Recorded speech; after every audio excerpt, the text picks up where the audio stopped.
talk about poetry. I have some of my favorite poetry compilations here today, and I'm going to be reading some of my favorite poems or just standout poems that have really stuck with me. All of these authors are people of color.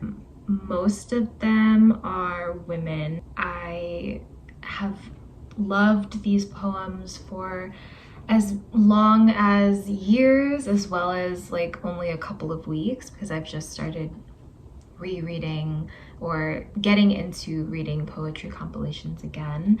So it's kind of in no particular order, but I'm going to start with Woman Without Shame by Sandra Cisneros.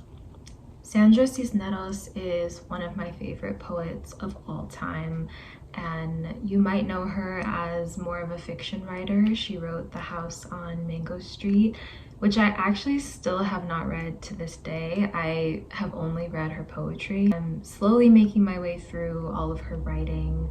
This is not the first Sandra book that I've ever read, but it was the first one that I read in a day and felt the most impact from. I have another one of her books that I'm going to be talking about later, and I think that one took me maybe a couple of months to read, because I really have only been consistently reading poetry for the last like 2 months. So I feel like I'm just starting to get into a flow of sinking my teeth into a compilation and really being able to sit with all of the themes at once. And Woman Without Shame, I rated 5 stars. I'm actually in the process of rereading it before I have to return it to the library. It's the first compilation that she's published in, I think, 23 years. And she's in her, I want to say mid-20s, or not mid-20s. I'm in my mid-20s. Sandra is in her mid-70s at this point, and I love that she is still talking about some of the same themes that she has been throughout her career, but there's just an aged wisdom to it. And if you read Sandra, you know she does not take anything seriously. She is a wild woman. I was explaining her writing to my roommate, and I was like, she's just like the Mexican Tracy Ellis Ross. Like, I feel like any woman over the age of 40 who is single by choice and living a carefree lifestyle, I just say she's a Tracy Ellis Ross. You know, you knew exactly what I'm talking about when I say that. Sandra is no different. So let's get into some of the poems from Woman Without Shame. Creed. I believe I am God, and you are too, and each and every one, but only for a little. I believe God is love, and love is God. And although some doubt God's existence, no one doubts the existence of love, even and especially those who have never met love. I believe we are capable of atrocities beyond imagination, and equally capable of extraordinary God acts as well. I believe there is enough misery in the world, but also humanity, just a bit more, I believe. I believe in the power of a thought, a word, to change the world. I believe there is no greater sorrow than that of a mother who has lost her child. I believe in las Madres de las Madres, y la Santísima Madre, la Diosa Guadalupe, because the universe is large enough to encompass contradictions. I believe these same mothers sometimes create monsters, los machos. I believe mothers and grandmothers are the solution to violence, not only in Mexico, the United States, but across the globe. I believe what the generals need now are the Abuelita brigades armed with chanclas to shame, swat, and spank los meros machos del mundo. Amen. Remedy for social exposure. Seek a pirul tree and sit beneath immediately. Remove from ears and tongue words. Fast from same. Soak in a tub of seclusion. Rinse face with wind.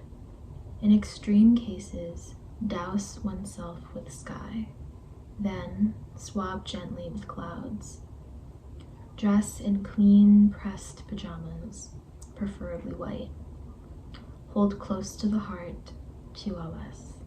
Kiss and be kissed by same. Consume a cool glass of night. Read poetry that inspires poetry. Write until temperament returns to calm. Place moonlight in a bowl. Sleep beside and dream of white flowers. I love her. I love her. I want to grow into being an elder like her. I love her. I love her. If you resonate with the wild feminine archetypes, or you are in a space of just thinking about how love comes and goes and we will have so many lovers over the course of our lifetime, please read Sandra. Like, it's just medicine. Love her so much. So the next book that I'm going to be talking about is also by Sandra. I'm going to read 2 of her poems from Loose Woman. And my mom gave me this compilation for Christmas. I think I was like a senior in high school, and I knew that I was going to study gender studies in school, and I had really only read bell hooks up until that point. And my mom, who's a professor and also a lover of poetry and writing, got me this book, and I think she knew. Waiting for a lover. And what if you don't arrive? And what if you do? I'm so afraid I cross my fingers, make a wish, spit. You're new. You can't hurt me yet. I light the candles, say my prayers, scent myself with mangos. I like the possibility of anything, the little fear I feel when you enter a room. I haven't a clue of the who of you. And what if you do like me? And what if you do? I can't think. Dress myself in slinky black, my 14-karat hoops and my velvet spikes. Smoke 2 cigars. I'm doing loop-de-loops. Listen, cars roar by. All night. I'm waiting for the one that stops. All my life. Listen. Hear that? Yikes.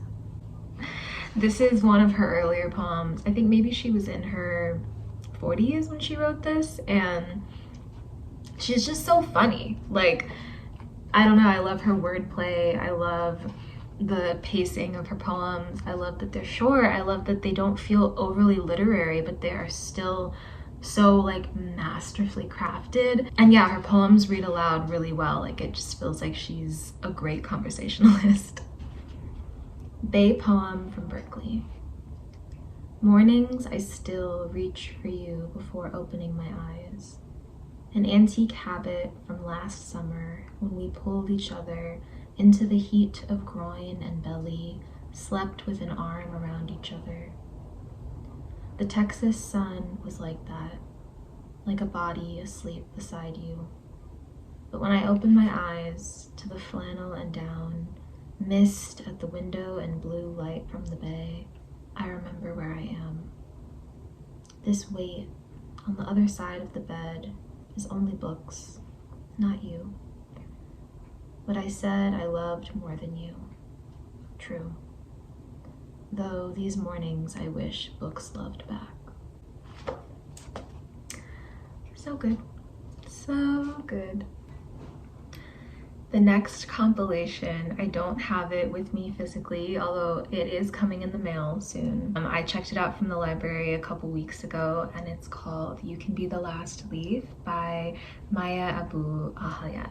And that compilation was gratifying in so many ways. One, because I had never heard of that author, and I took a chance by just checking it out from the library. Usually I like to do a little bit of research before I commit to a book, but going to the library so often has really helped me let go of that, because I'm not investing anything but my time. I can choose at any point to put a book down, and it's not like I'm losing anything financially. So that has really like liberated and loosened a lot of my like anxieties around committing to books. So it was gratifying in the sense that I was really happy that I trusted my intuition to read this new author, and it was also gratifying just because of the content.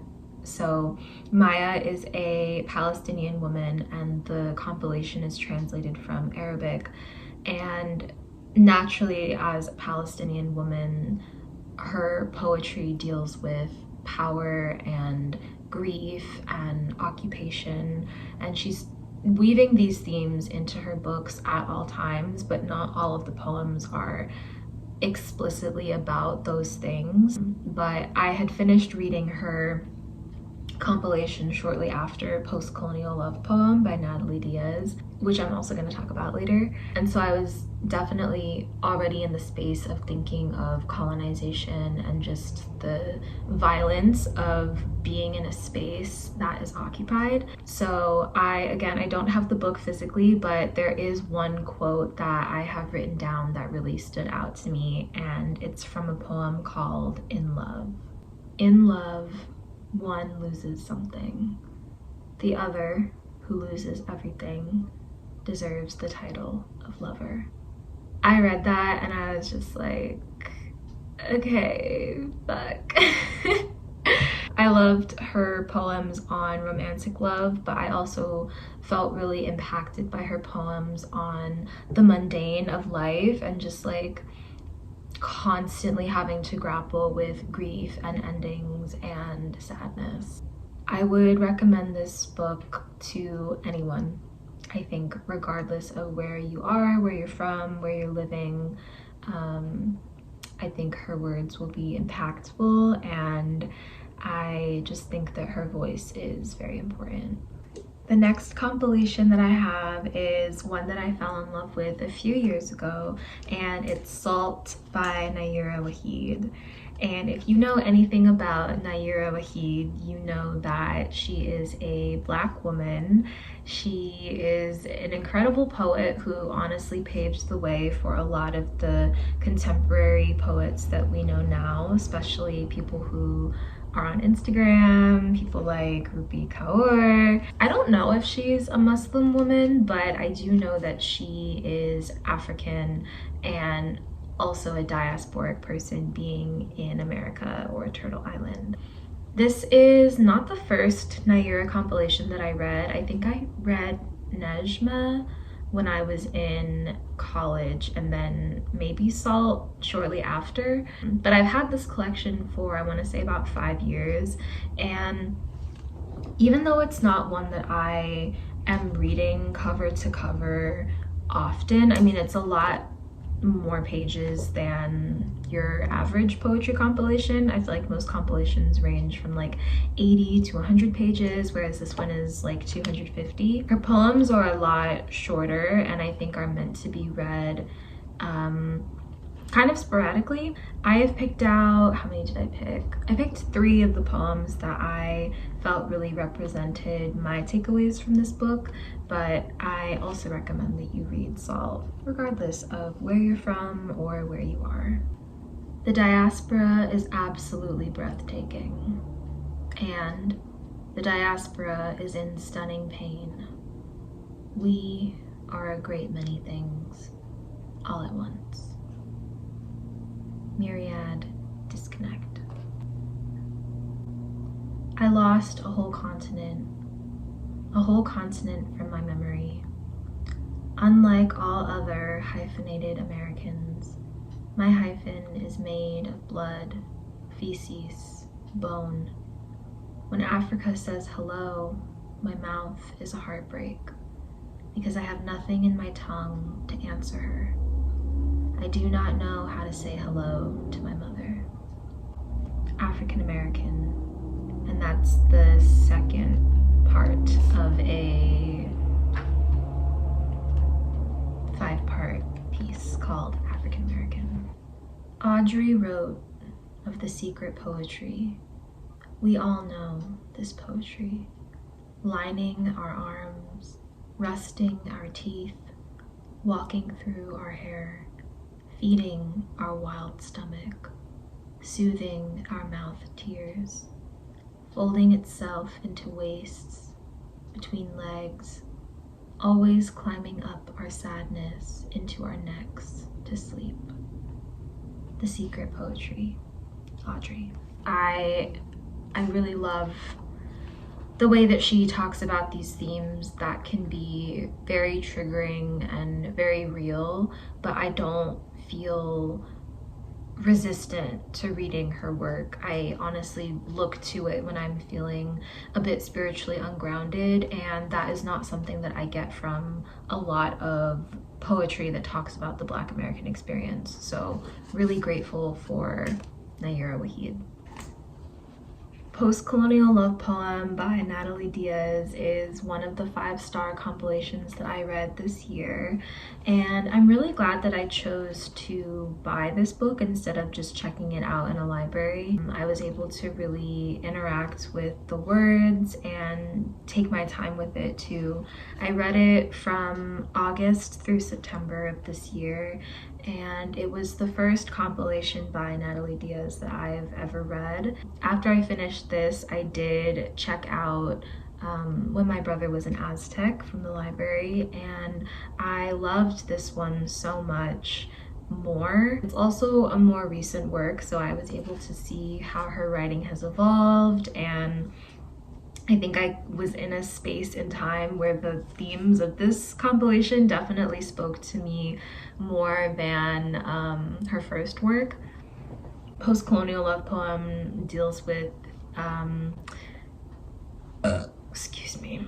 deals with themes of queer love and the body, the earth body. Of course, she also talks about her relationship to her brother, which she explores a lot more in her first compilation. But I just loved all of the gay poems in here. I was telling my roommate that I didn't expect it to be so gay, and they were like, really? Like, look at the title. But I'm at the point where I never assume something is queer, because I feel like I have projected that onto so many things in the past, and then I get really disappointed when it's not explicitly queer. But this one is. If you want some sapphic POC love, there aren't any that I want to read out loud, because I just feel like you should read the words silently to yourself. I don't know, they feel so sacred and like so charged that I don't even really feel comfortable reading them out loud. But some of the titles that I considered reading: If You Should Come Upon Your House, Lonely in the West Texas Desert. And then I also wanted to read From the Desire Field. As you can see, I have like so many more bookmarked, so yeah, definitely check out this poetry compilation if you want something a little bit spicy, and also always rooted in reverence for the earth and our ancestors. I did read a couple other compilations this year, and I really enjoyed Time as a Mother by Vuong. I don't have a physical copy because I checked it out from the library, and that is another compilation that I don't really feel like I could do justice by reading aloud, just because Ocean pays so much attention to structure, and the words are just like so skeletal and so full of substance at the same time. But yeah, I loved that one. I'm still getting through Night Sky with Exit Wounds, and I'm struggling with that one a bit more. I think the content is a lot more visceral, it's a lot heavier, whereas Time as a Mother felt a little bit more colloquial and queer in a way that I could relate to. So that is another standout compilation, even though I'm not going to read any out loud. I'm currently reading Limon. I just finished The Carrying, which I think I gave like 4.5 stars, and I'm now reading The Hurting Kind, which I'm enjoying a lot more. Limon gives me the joy that I get from reading Mary Oliver, but with a little bit more like anchoring in a woman of color's experience in the 21st century that obviously Mary Oliver could not give us. I love Mary Oliver so much because she was one of the first poets that I started reading in adulthood, and I feel like I was coming into my understanding of how my queerness was actually functioning in my body and in my relationships around the time that I started reading Mary Oliver. So that sense of yearning and feeling deeply connected to the ever-changing and mundane world was really important to my thinking at the time. But now when I read Mary Oliver, I don't always feel like it hits the same. I feel like her poems can be a bit repetitive, or I'm looking for a bit more depth besides just observing the natural world. And so that's where I feel a little bit more connected to Ada Limon's work. She's definitely talking about grief and nationhood. I mean, she's literally the US poet laureate right now. So it's important for her that she's talking about themes of like land and ownership, or not having ownership over the land. Of course, not to compare because they're different poets and different people, but the work I feel like is impacting me in a way that I was kind of looking for from Mary Oliver and I just wasn't getting. So those are my standout poetry compilations as of now. I also really want to read Joy Harjo. I also want to mention Ntozake Shange. I cannot find my copy of For Colored Girls like anywhere, but just imagine that we are also talking about Ntozake Shange. She is one of my favorite writers, and I've read some of her poetry as well as her like fiction novels, and the moon in her mouth is one of my favorite lines ever. And yeah, definitely want to read more of her. Yeah, just feeling really called to reading women's poetry that have like that wonderful combination of nature, love, and ancestry. I feel like maybe that is my golden formula for if I'm going to enjoy a work of poetry. That's it. I look forward to seeing you in a video soon, and until then, I will simply be pondering.